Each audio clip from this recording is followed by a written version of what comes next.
It is a question every parent faces, how to discipline your kids. And sometimes the answer can be a little bit challenging. Here with some advice on some effective techniques, we welcome Michelle Smith, a Family and Consumer Sciences Extension Agent for Jackson County. Thank you so much for being with us. Thank you, Christy. I have had this interview circled on my calendar as a mom of toddlers so, to get some tips. What are some of the main things when it comes to discipline that parents should know?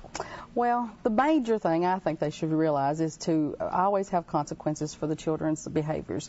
If they're doing something that is inappropriate, then there has to be consequences. And a lot of times we make all these idle threats and we say, okay, this is going to happen or that's going to happen. But if it doesn't, then the child just realizes, well, I just got away with it. That was a threat, but nothing happened. So then they know they can continue to do that. There's nothing that happens. So you have to follow through with the consequences that you're offering for your children. And they don't always have to be bad consequences. It doesn't have to be a punishment always. Rewards are a good thing to offer to children.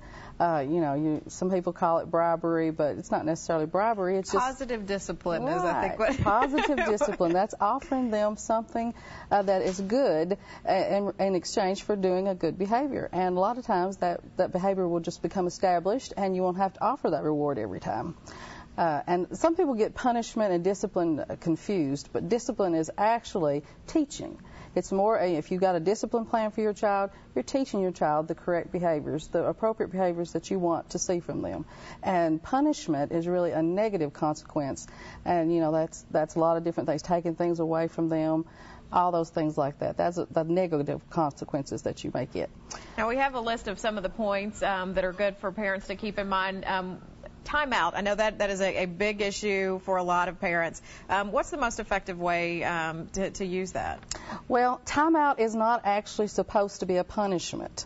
We use it like a punishment. We say put the children in there for 1 minute for the year that they've been alive. So if they're 5, they need to be in timeout for 5 minutes. But it's really supposed to be a time for them to think about what they've done, to calm down if they're upset, and just to reflect. And it's a time for you to teach as well. So you can talk to them after they're finished with timeout about what they did that was not right and what they can do instead. They always have to know what's the alternative to being bad. Now, this is the one that just hit home with me. Ignore misbehavior when possible. Well, that one is really, when you have a child in the middle of a store that's having a tantrum, it's hard to just ignore that. It's very hard to just ignore that. But sometimes kids are just trying to push your buttons. Mm-hmm. If they're at home and they're just doing this one little thing that's just constantly bothering you and they're just trying to get you upset, then it's a good thing to ignore it. And, of course, if a child's safety or anything is involved, of course, you're not going to ignore that. But sometimes it will go away if you do ignore it. It will. I've got practice with that. She's a mom of 4, so yes. we'll take her word for it. Well, thank you for some great advice. We know it's spring break, so some parents may be spending a lot more time with their kids this week in Fayette County anyway, and may need some of these discipline techniques. Very timely topic. Thank you so much for being with us. And again, she's with the Extension office in Jackson County, and a lot of the Extension programs offices have programs tailored for families and to help parents with their children. Thank you so much for being with us. Thank you. We will be right back with a check of your forecast.